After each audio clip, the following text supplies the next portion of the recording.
Stories don't define you. How you tell them will. Hi, I'm Sarah Elkins, your host and chief story maker of Elkins Consulting.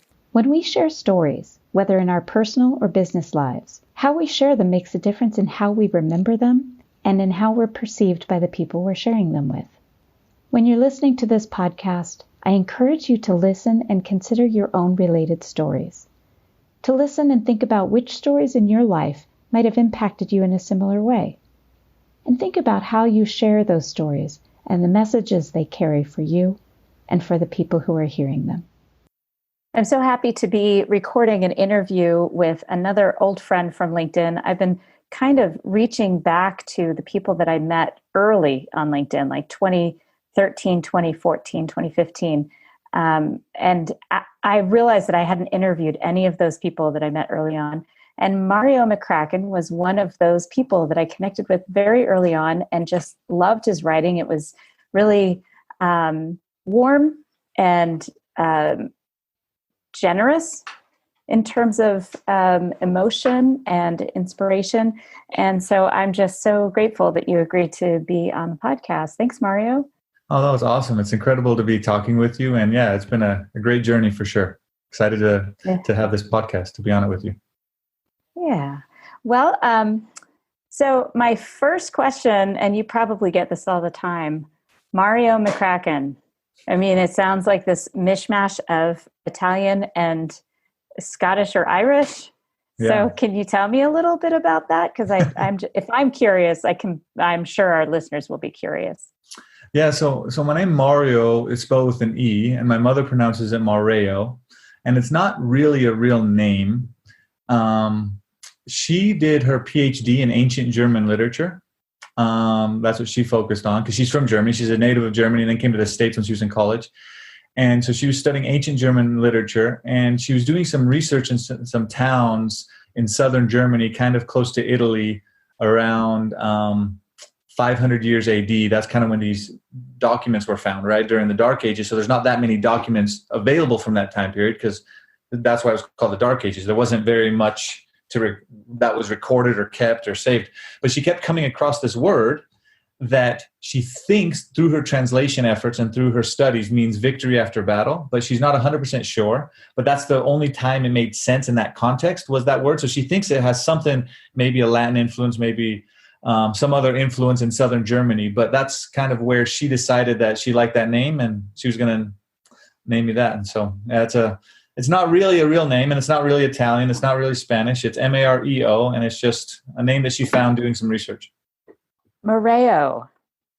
Yeah, but she's the only one that calls me that. Oh, everybody else says Mareo? Yeah, even my brothers and sisters. So nobody, she's the only one that says Mareo, yeah. Oh, that is such a relief, because I hate to be wrong about how to pronounce somebody's name that I've known for this long. No, that's all right. That'd be a little embarrassing. Wow, Mareo McCracken. So McCracken, your family name, where does that come from? Scotland. Scotland. So in 1750, a guy by the name of David McCracken washed up on the American shores, and he ended up settling in North Carolina, near where Asheville is currently today. And so McCrackens have lived in that same part of the country since 1750. 1754 actually is when he finally made it to North Carolina, I think. But so, wow. And my grandfather still lives on the same land they've been in the family for a few hundred years. Wow, that's pretty amazing. Well, that may just answer my next question that I always ask, but you may come up with something completely different. I always ask my guests to share something about themselves that most people not know about them. And the reason I do that is I like to build some context into the relationship between the guest and my audience. So what do you think? Do you have something else you could share other than the fact that Mareo is a made-up name? So I was a nanny in college, a male nanny. That was probably the best job I've ever had, actually, still to this day. Oh my gosh, where were you in college? I went to BYU in Utah. So what made you decide to do that? Was it just an opportunity that landed in your lap, or is it something that you had thought about before? Yeah, it was a unique situation. My sister actually texted me in the middle of Chinese class saying, my little sister, we were both at the same university. She said, hey, fax your, so this is how old it was. They asked for a faxed resume, right? They said email, of course, but for some reason they wanted a faxed resume. They said, fax your resume to this number. And she didn't even tell me what it was for. She said, you'd be awesome at this. Just fax your resume. So I faxed my resume. I walk into this doctor's office when they called me back and said, hey, come to this dental practice. And there was a whole bunch of other people in this dental office that weren't there to get their teeth done. And this family had 14 kids. They were an amazing family. And 8 of them were adopted of the 14. And the 3 youngest needed a little more guidance and supervision than the parents who are now getting a little older could give at the time. So they wanted to hire someone to kind of be their tutor, be their mentor, pick them up after school, coach their basketball team, go to church with them on Sundays. It was just kind of like an all-around awesome opportunity. And so I got paid $8 an hour and 1 meal a day at least. And I worked 40 hours a week all through college. And it was an amazing job. Wow. And did you stay in their home then? Often I did. Maybe 2-3 times a month. I'd stay overnight. Wow. But most of the time I didn't. They'd come with me. Like if I was going to a football game or basketball game while in college, they'd come with me. I'd go to the movies and my ticket was comped because I was taking the kids to the movies, right? So it's just a great job. And I still keep in touch with those 3 boys. They're pretty incredible young men. So how old were they at the time? 13, 15, and 16 when I started. Oh, no wonder. I was imagining little kids and I was like, wow, that's pretty cool. But they weren't that much younger than you were. No, not too much. Yeah, I was 21 and a half when I started. Yeah. Yeah. So the parents really were just mostly looking for somebody that could be their role model, like an older brother almost. Yeah. And because they had a bunch of older brothers, but they had left the home, and it was just, right. Different situations. When you come from an adopted background, there's often a reason why, right? And so there's just lots of situations variables that played into that situation and made it difficult. And so we got to know each other really well and spent a lot of time together. And it was an incredible opportunity for sure. Yeah. In Helena, Montana, there's actually the preeminent facility for children that struggle with attachment disorder. It's called the Intermountain Children's Home. And kids from all over the country come here to be residents there and address some of the attachment disorder, learn the tools and strategies to, first of all, recognize when you're suffering. A lot of times they don't know where it's coming from. And this helps them identify which feelings are associated with that attachment disorder. And really? Then certain tools that they can start to use to take care of that. And they work with whole families. And so that just really speaks to my heart. I've learned so much about it in the last 20 years of living here in this town. And they serve the whole community as well. It's not just residential. They also have facilities for locals to go and seek treatment and counseling. So, well, that sounds awesome. That sounds like a great organization for sure. It is. It absolutely is. And the people who work there are completely devoted to it and to the kids. And I don't think you can work in a place like that without having that personal mission to improve things for people and be connected. Wow. Well, whoa. So now I'm kind of in this place trying to think of where to take the interview in relation to that, because I think it's a really important aspect of your young adulthood. It is for sure. Yeah. Yeah. So tell me, they must have graduated from high school and then you were kind of done with that? No, I only was with them for 2 years because I only spent 2.5 years on campus to get my first degree, right? So I was with them for 2 years. And so the oldest was just about to enter his senior year when I graduated college. So he was 16 and then 18. So he just turned 18 and just started his senior year kind of when I finished up at my bachelor's degree. So I can see that you have a really strong emotional connection to that time in your life, and particularly the boys. Yeah. When that youngest one was starting his senior year and you're getting ready to leave, was there a moment where you knew he was going to be okay? Was there one of those? Because I know you probably had some tough times trying to explain why certain behaviors weren't going to work for him and where he might get in his own way. Yeah, I think so. They were deep down, they were all really good boys. They wanted to be good, and they were good already, and their parents were very strong, and their parents had taught them the ways of honesty, and they just taught them the right principles of life, right?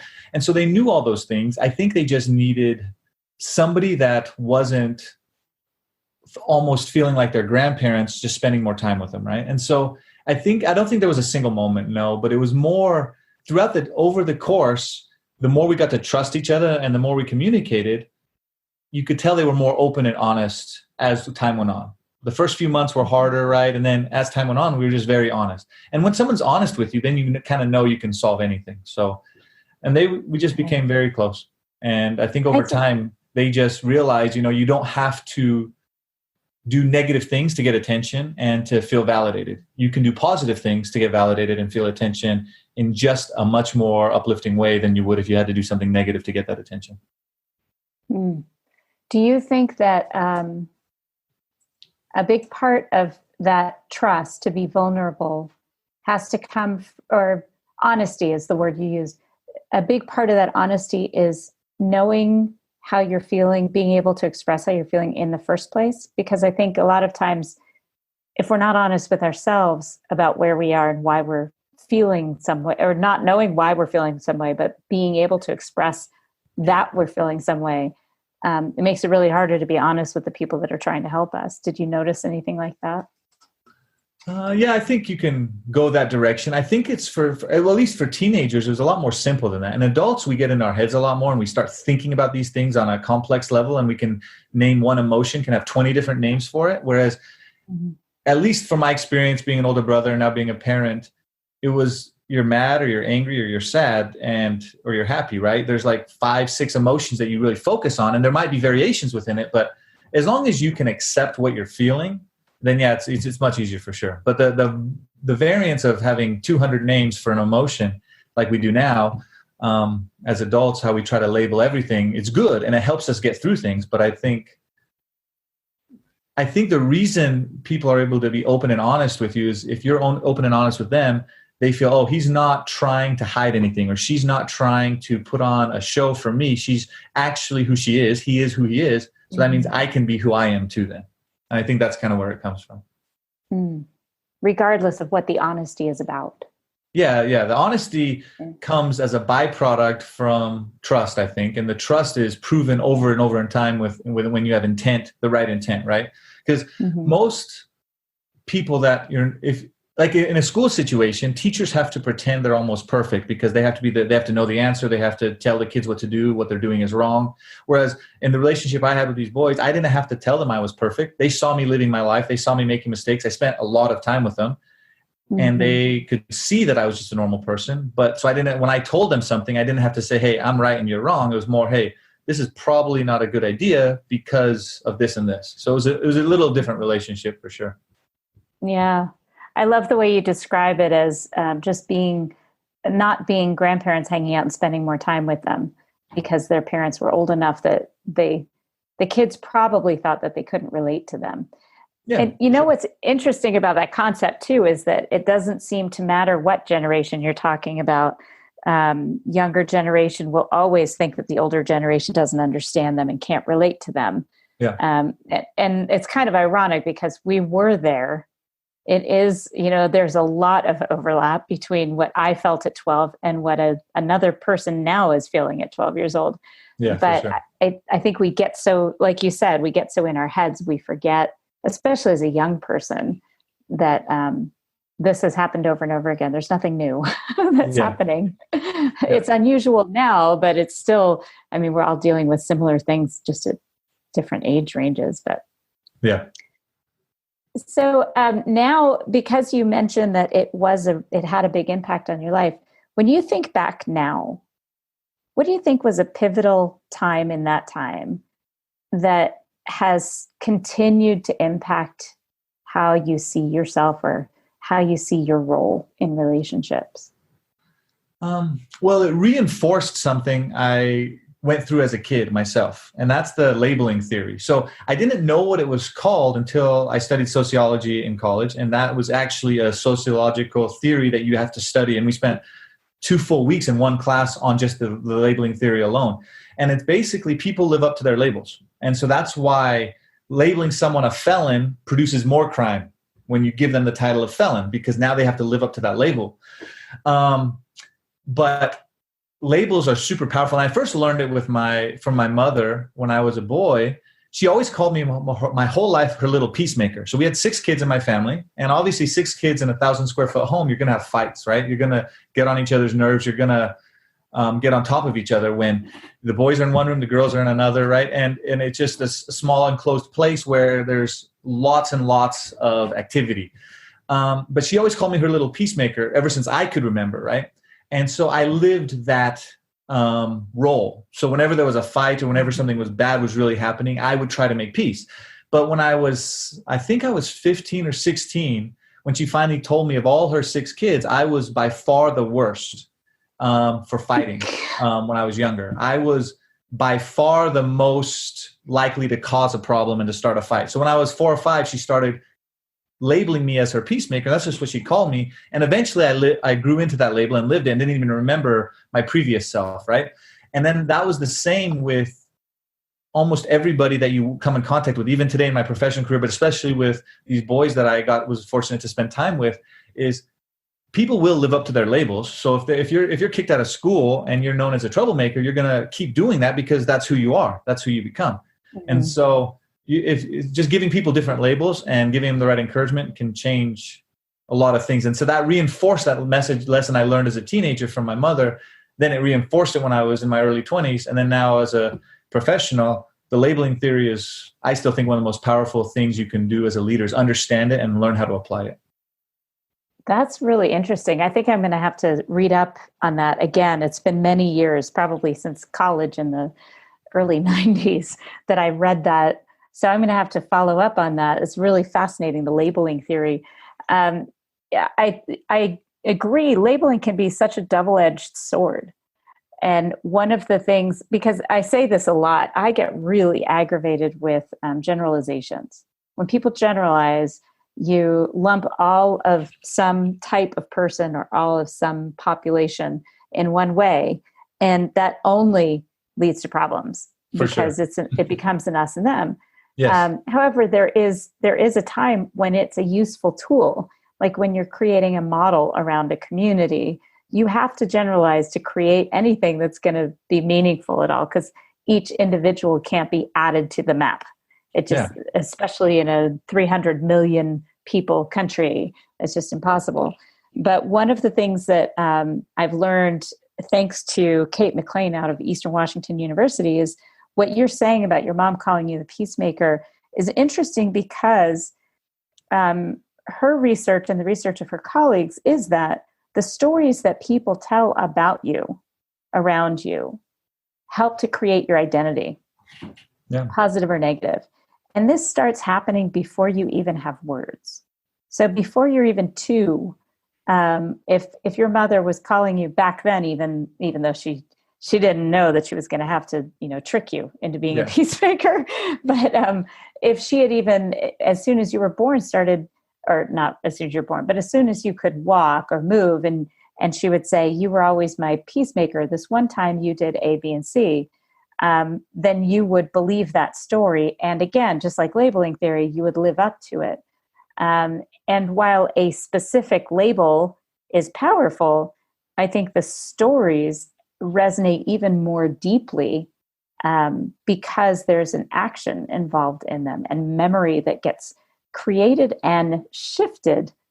It may not even be an accurate memory, but because of the way somebody tells that story, it becomes part of your identity.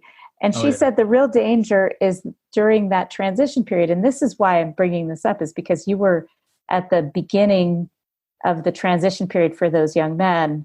That transition period between 17 and 22-ish, I mean, obviously that's a generalization right there, but that transition from teen to young adult is particularly difficult when it comes to those stories, creating your identity, because if your parents or the people around you, the people you respect and admire and spend time with, are telling stories that conflict with how you want to see yourself as an adult, as you're establishing your adult identity, if it conflicts, it can cause some serious issues and friction not just between you, which is normal to some extent. You're going to have friction as that child establishes themselves as independent from parenthood, but it can also cause some real friction internally with a kid that's trying to establish themselves, and then they kind of give up, like, oh no, my mom said this. My mom tells me this story, and so this must be who I am. And they kind of, I guess you would call it a failure to thrive, depending on what their vision is of themselves. That makes sense. Yeah, that makes a lot of sense. Yeah. So I love how this is all coming together. It's all such complementary information. So as you think about that, and that the labeling theory, what you're doing as an adult and you're performing in your work, where have you really seen that, the labeling theory in action in a specific incident with colleagues or? Anytime someone has to go into a new role that they don't think they're good enough for, it used to be, and maybe I don't want to let the cat out of the bag, so hopefully nobody at work listens to this, my current company. But the idea is, if you want someone to do a good job in their new role, you tell them you believe that they can do a good job because you noticed that they have these skills that will lead to that. So you have to be honest, but you don't really know if someone's going to be good in a new role. You think they're going to be good. You hope they're going to be good, but you don't really know. But you label them as, hey, you're going to be the perfect fit for this. So this promotion is going to be really good for you. And I think you can really help the company and help yourself and grow your career. So it's all honest, but at the same time, you're assigning a label that doesn't actually exist yet because they've never done that. And so that's one place I've seen it be very powerful, is give someone the confidence they need based on their previous work, but you still are throwing a dart in the air, right? And usually it's turned out to be positive more times than negative. So I kind of still believe in it. Yeah, I would say most of the time that would work, unless you have somebody who's really arrogant. And then that could backfire a little bit. I'm thinking of somebody in particular that I used to work with, that would have backfired. Then they would have thought that they could just not hard because, oh, he already thinks I'm going to be good, so I'm good, I'm golden. Wow, but yeah. Do you? There's a vision in my head right now of that particular person, and that's not somebody I would ever want to work with again. Yeah. But can you think of a specific example of a colleague that worked with, maybe at your previous position? Yeah, for sure. I have a few exact examples. It's somebody I'm working with right now. He is very talented, very smart, very bright, and he was in a very technical role where he wasn't as suited for it because his natural personality is definitely to solve problems but he's very, very good at talking with people. Whereas most programmers and coders, they don't really want to talk to people or talk as little as possible, right? And so he was in that role where he wanted to be a coder because he thought of himself as a developer and a programmer, but his real talent was actually solving problems and talking to people and doing both simultaneously, right? So it wasn't just one or the other. He needed to do both to really shine. And so we put him in a new role, and where he gets to use his technical skills, but focus on the people side of it and the actual application of it. And he's thriving and he's doing a great job. But yeah, we definitely had to help him see that he could transition because he always wanted to see himself as a coder because that was the story he was telling himself, was that he was a programmer.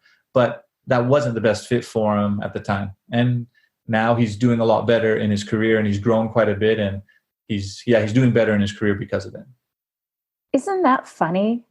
I mean, and funny in kind of a sad way and funny in an exciting professional development way, that when you develop good relationships with your people, whether it's your boss or your employee that you're managing, when you develop a good enough relationship with somebody that you can see the magic in them, you can see what they are really good at, even if they don't see it. And then you can help them see themselves that way, especially in the situation where you have somebody that thinks they're one thing and everyone around them is like, you're not very good at that. I mean, that's how you see yourself, but you could be so much better at something else. I mean, you can do this, but it's not your magic. It's not, I get kind of sick of this phrase, your genius zone, but it's accurate. Everybody has one.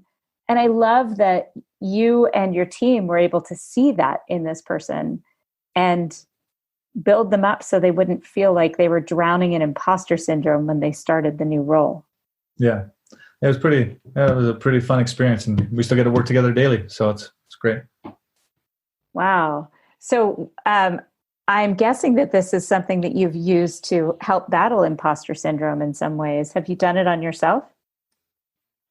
Sure. Yeah. Probably not as consciously as I do when I do for others, but yeah, anytime you're doing something new, you have to tell yourself you're going to do well or you're going to fail. It's kind of like in a sporting event, if you think you're going to miss the shot in basketball, you're going to miss the shot. Like, it's just, you have to tell yourself a better story. And it's not fake it till you make it. It's do it until you become it, which is very different than fake it till you make it. And so fake it till you make it is imposter. Do it till you become it is real life, just telling yourself the right story. And you get to choose the story, right? Like your whole book talks about, you get to choose how you define the story, or how you tell the story so its definition can change. And so, yeah, I think you have to do it or you're never going to try anything new. Mm-hmm. I wonder if that's where that whole idea of visualizing and manifesting. Yeah, that's probably part of it. So I'm hearing now is the connection between manifesting or visualizing and labeling. And and this is off the top of my head, so I'm going to give you a chance to think about this, but I was just this morning talking to somebody about manifesting things in your life. And I can say that years ago, probably 7 or 8 years ago, I started imagining myself doing more keynote speaking because I loved performance and trainings. And so I started actually imagining myself on stages and what would I wear and what would I talk about and what kind of branding would I put on my slides if I was going to use slides, and would I sing, would I involve music in my keynotes? And so I started really thinking a lot about what it would look like. And I guess in some sense, that is kind of a form of labeling. I don't know. What do you think? Yeah, that actually, the way you described it and the way it's coming together, yeah, 100%. Yeah. It's just taking labeling instead of for other people, how it's usually considered is you put it to yourself and you do it in a lot more. It's like labeling on steroids, right? Because you're visualizing it. So yeah, visualization is super powerful, and visualization is assigning future labels to yourself. So yeah, I think that's really good. I like that. Huh. So can you describe the labeling theory just a little so we back up a little, and then I'll include a link to a description either from the dictionary or Psychology Today. From what I remember from my 2004 sociology, I think it's called Social Psychology 350 from Dr. Burt Burriston. But I think the basic definition is people in general live up to their labels. Okay. Yep, that totally makes sense. I seem to remember that from human development course as well. But that was even before 2004. That would have been in 1990 or 91. Yeah. I was one of those people that had far too many interests, and so I changed majors 4 times. But as a result, I got a full breadth of liberal arts education. So, I did. I definitely wasn't focused in one area. So I'm really kind of loving this direction that we're taking on labeling and how that works externally. And of course, there's the opposite. You're a troublemaker and you're going to be a troublemaker. And then the person can take responsibility, make a conscious decision not to fit that identity anymore. Yeah. Have you seen that happen so my first example that just popped into my head is my friend Tom Dietzler, that you might also know on LinkedIn. Yeah. Minnesota. Yeah, he told Wisconsin, Appleton, Wisconsin. Oh, Wisconsin, sorry. Yeah, Aaron Scogan is Minnesota, which all part of that same crew of awesome Midwestern, lovely, loving people. Anyway, so Tom told me a story when I was interviewing him about when he was 16 and he was hanging out with those kids that were known as the troublemakers. And he wasn't a particularly bad troublemaker, but he was spending time with those kids. And the way they teased each other was how they kind of connected. And it was pretty negative stuff, but that was their friendship. It's how it showed up. Yeah. And he made this conscious decision. He saw where their lives were headed. He saw their older brothers. He saw their dads. And he was, I don't want to go there. That is not the life I envisioned for myself. And he did a 180 and went back to one of his childhood friends that he had known when he was, in his preteen years, and said, I want to hang out with people who are going to go do something more interesting with their lives. And that's the path I want to follow. Can you help me? Can I hang out with you again? And the kid was like, yeah, of course. And then he talks about how he kind of had to audition.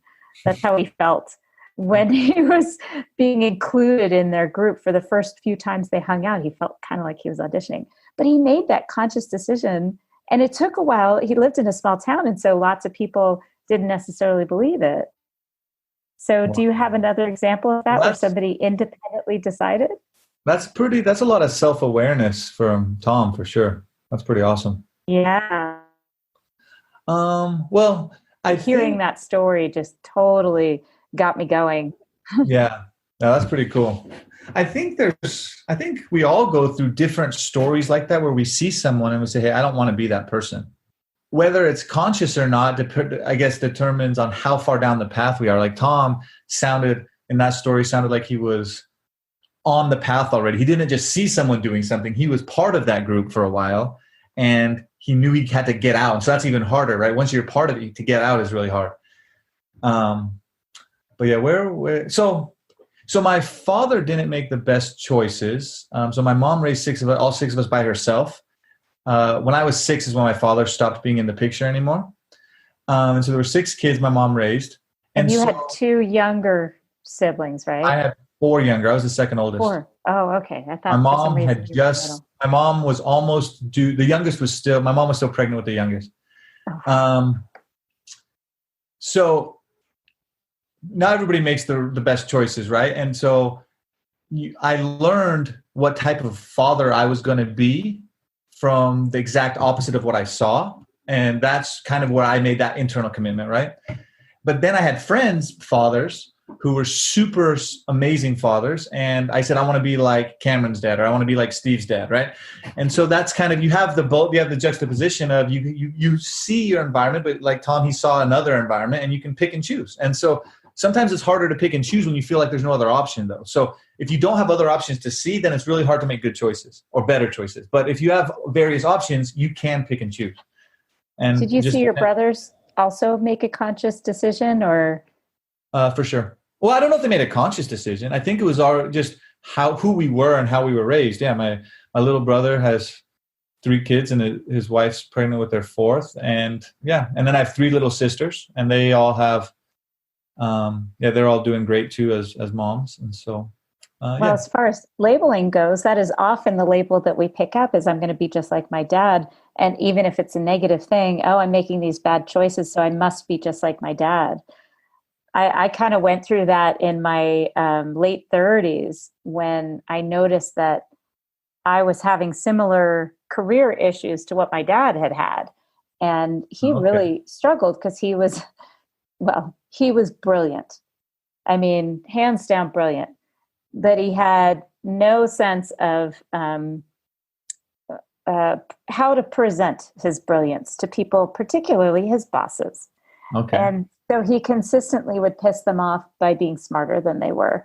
And, and not intentionally saying, I'm smarter than you are, but he would make decisions, or they would say something, and he'd be like, well, that's not a good idea. And he didn't present it in a way that was kissing ass. He just wouldn't do it. It wasn't his thing.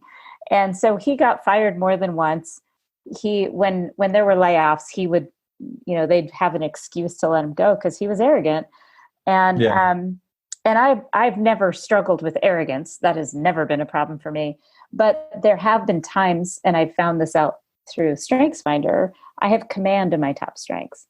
And so there are times when I do come across as bossy and kind of a know-it-all.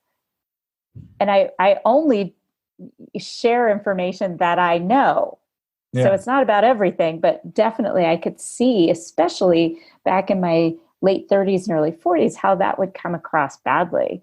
But my struggle was, I'm just like my dad. That was the label I'd given myself. Wow.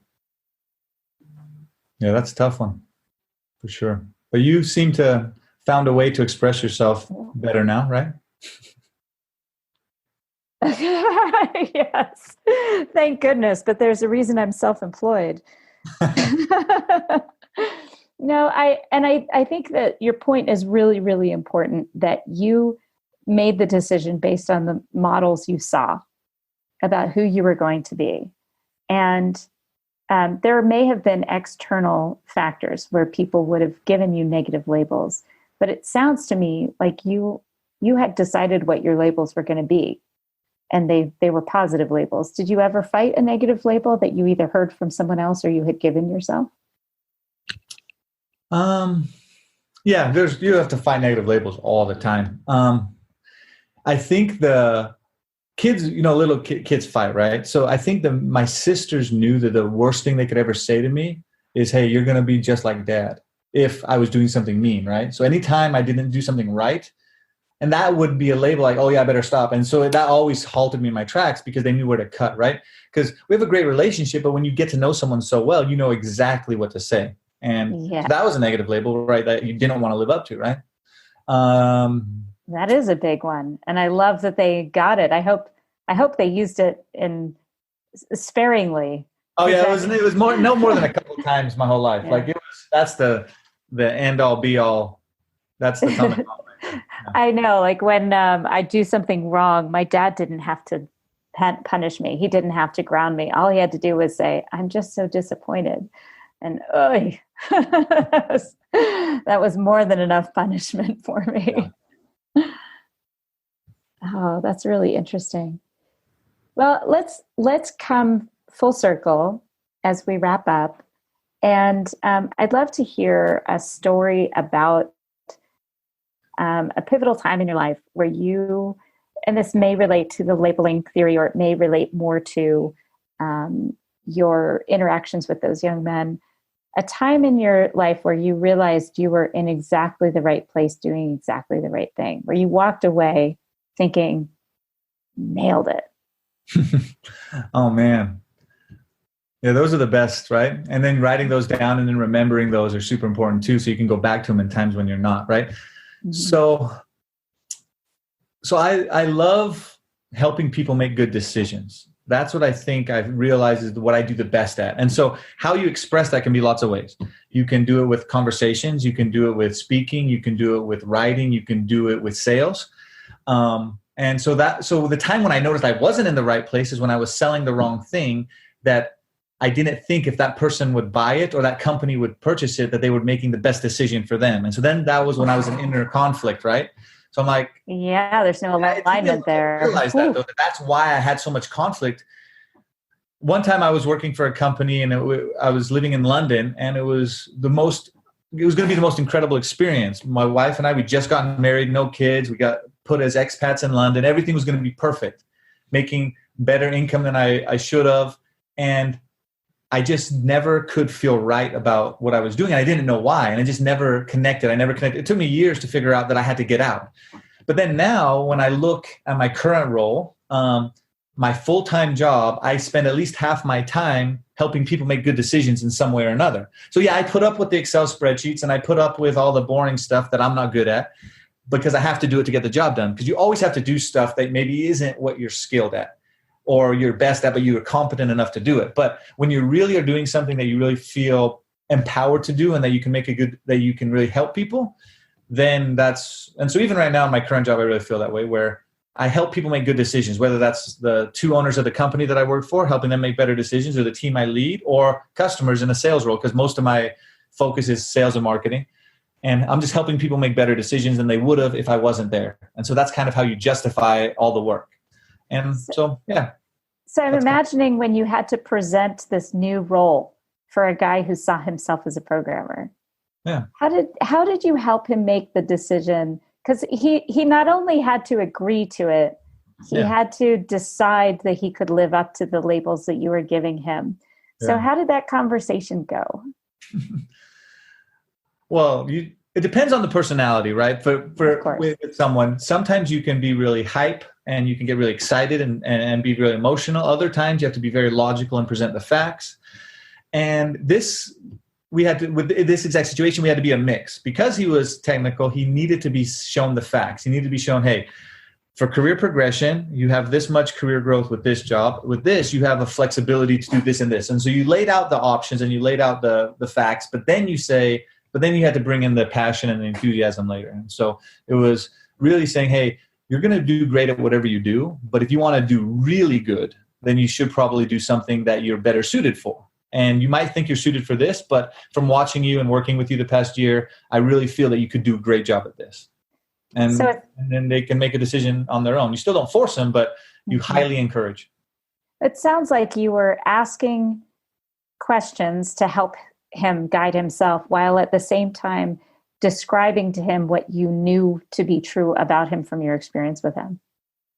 Yeah, true. You always have to ask questions. If you don't ask somebody questions, you can't really get to know what they're thinking, or you don't want to tell them all the answers either. You have to ask questions and they have to tell themselves the answers. And so you don't want to give them everything, right? Because everybody feels better when they came to the conclusion on their own. That's in every relationship in life. So when you walked away from that conversation, did he make the decision during that time, or did he ask for more time? Is he one of those people, because he's technical, that he needed to think about it? He had to think about it for sure. He said he says, wow, yeah, sounds promising. Let me look into it, because he never thought about it, right? But he was positive. It wasn't like, no, I'm not going to do it. It was more, yeah, let me think about it. He had to wrap his head around this whole new vision of himself. It actually took 2 months of Whoa. talk. It wasn't like a quick thing either. 2 months. Yeah, but it took 2 months. But we had the flexibility to make it work, because the position we were opening was being created from scratch. It wasn't like he was replacing something we needed done right then. We were starting something new anyway. So it worked. Wow. And if we had pressure, maybe we would have. But since we knew we had the time, we were able to just we probably talked about it once or twice a week for the next 2 months until it was official. So now I'm just so curious. What was the first time that he did something or said something, or his meeting or whatever, where you walked away going, yes, we were right. This is exactly where he's supposed to be. Because that's part of your love of and motivation to help people make decisions, is seeing how it comes out for them afterward when they've done the right thing. Well, he does it all the time, but one of the first ones was,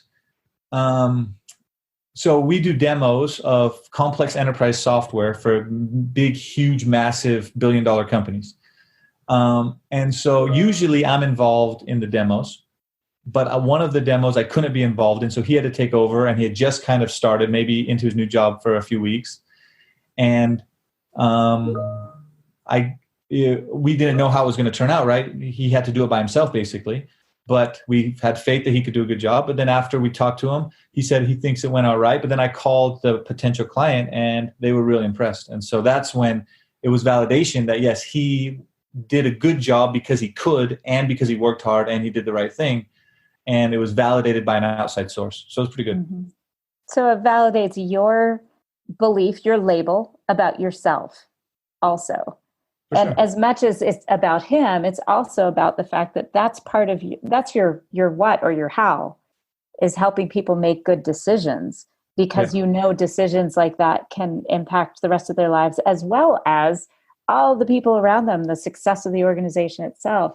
So I love that you were able to not just validate for him, but also validate for yourself that you were on the right track. You had good instincts about the guy, and you helped guide him to make the right choice. And I love that. If only there were more mentors and bosses and colleagues that were that thoughtful and cared enough to really see what somebody's good at. Because, the other option, if you hadn't been like that, if you and your team hadn't been like that, would be to let him go because he wasn't performing to expectations in the previous role.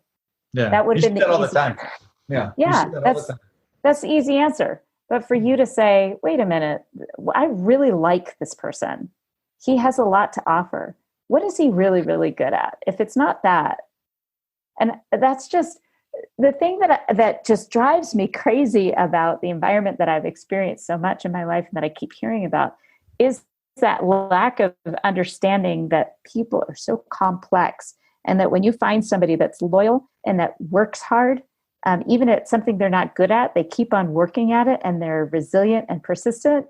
Why would you let that go? Like, that is just find what they can bring to the table, because clearly leaving that behind is just kind of my dad would say, it's spiteful. It's like cutting off your nose to spite your face. Yeah, exactly.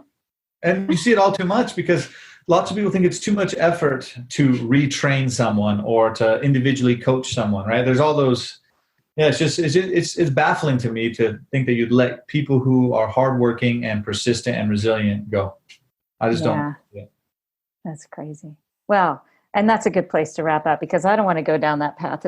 I'll find myself getting all anxious and angry again. And the whole reason I went into what I do with coaching and coaching teams, or whatever communication coaching that I'm doing with whatever team, is because I'm so committed to helping people like their jobs again. And the only way to do that is to work with the management leaders to say, your team isn't going to like what they're doing if you are not coaching them to their strengths, if you're not helping them through clear communication, if you're not valuing them.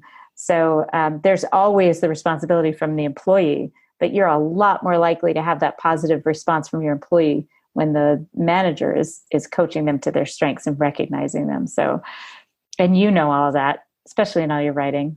I'm learning. Well, hopefully that never ends, that whole learning thing. But from all of the reading that I've done of your writing, you totally get that. You practice what you preach, you walk the walk. And that's part of why I'm so grateful for our friendship. That's awesome. Yeah, thank you. So, Mareo, I'm going to call you that from now on. No, I'm not.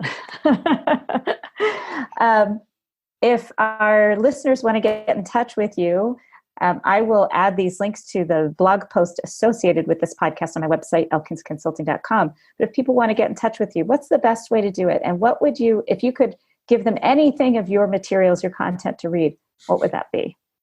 Oh, content to read. I'm not sure, but contact me, Mareo McCracken. I'm the only one in the world with that spelling of the first and last name together. So it's not hard to find, Mareo McCracken.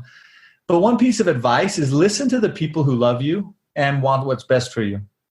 I started writing because I was reading about a book a week, 2013, 2012, and my wife said, how come you read so much but you don't share what you're learning with anybody? I'm like, well, I'm learning so I can do better in my job and better in my career and do better for my team. She's like, why don't you just write about what you're learning and then share it with a lot more people? And so I started doing it almost reluctantly at first, but because I started doing it, it transformed into something that I actually really love doing. And it was because I listened to someone who also loved me and cared about me. Because people can love you but not care about you. And people can care about you and not necessarily love you, and for different reasons, right? But if someone loves you and cares about you, listen to them. And that's, I think, the most important thing to remember. I love that. And what she was not saying that you also know, and I just saw an interaction between you and Kimberly Davis, is that when you write these things down, it helps solidify the concepts in your own head. So sure. You're writing it for yourself as much as you're writing it to share. Yeah. So 100%. I appreciate that. Yeah, I appreciate that very much. So Mareo McCracken, I will have a link to connect with Mareo. I was just going to say Mareo again. On LinkedIn, I'll have a connect link on there so that you can reach out to him. And I highly encourage you to do so. All of the things that Mareo shares are solid content and all kinds of amazing book recommendations. When you're reading at least 4 books a month, you can absorb a lot of interesting information and share it. So thank you so much for joining me today. All right. Thanks, Sarah. I really appreciate it. Thank you for listening to Your Stories Don't Define You, How You Tell Them Will. If you're planning an event or company retreat and want to bring in a memorable, entertaining, and highly practical speaker as your keynote speaker or workshop facilitator, please visit us at elkinsconsulting.com to learn how we can help and provide a memorable keynote or breakout session. Thank you. I look forward to hearing from you.